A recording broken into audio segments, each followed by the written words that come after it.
Assalamu алейкум бир туугандар. Мынакей дагы бир объекттин бүтүп аткан кези. Буюрса темир тезеги калды. Азыр темир тезегине киришип баштадык. Мынакей обналичкаларын мындай темирден жасалат азыр. Азыркы технология менен темирдин олардын баарын жабылып, фундамент цоколдору жабылат. Бул үй лакталган. Байкасаңыздар жылтырап кирпичтери мынакей. Бети жылтырап, ушинтип каалаганыңыздарды кылып беребиз. Мындай жерлерине чейин жасалган. Тегиз көрүнүш үчүн жада калса, сырткы ажыратканасы дагы ушинтип жасалды. Бул азыр черновой варианты. Анан кимде ким таштын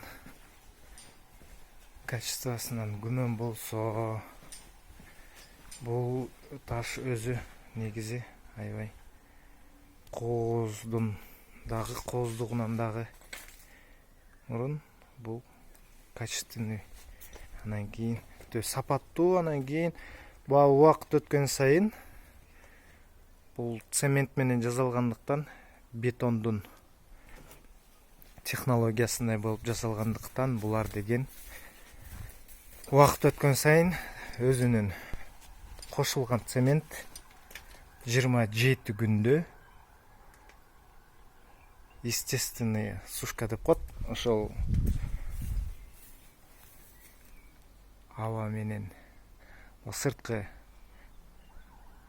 таасир менен жасалгандан кийин ошо таасир менен өзүнүн естественный сушка 27 күн жүрөт. 27 күндүн ичинде билесиздер, бул сууну жакшы көрөт цемент өзү. Канчалык суу тие берсе, жаңгыр жанатып, аргандай влажный аба ырайы болгондо ошондойдо жакшы өзүнө нымды тартып туруп, анан кийин 27 күндүн ичине аябай катуу жана сапаттуу болот, көпкө чыдай турат.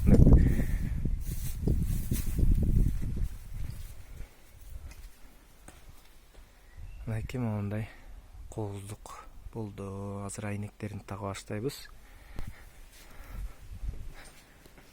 Туугандар, башында алып көрүп, кармап бунун сынып калат, анан кийин бул бат эле ушаланып калат дегендер болсо, бул деген силер чыкканына 1-2-3 күн, максимум 3-4-5 күндүк ташты кармап жатасыңар да. Ал албетте кармаганда баягы ным болгондуктан, жаңы жасалгандыктан, жарака кетип, бир аз туура эмес туруп калса, сынып, морт болуп сынып калышы мүмкүн. Ал суу кезинде, жаңы эле калыптан алып чыккан кезинде. Анан бул кургагандан кийин 27 күндө өзүнүн составындагы цемент каткандан кийин ал сындырыш, күчкө салып сындырыш мүмкүн болуп калат да. Жөнөкөй эле баягы ары бери которгондо, ордунан ордуна, башка бир орундан бир орунга которуп же кармап күч келтиргенде ал оңой менен сына бербейт.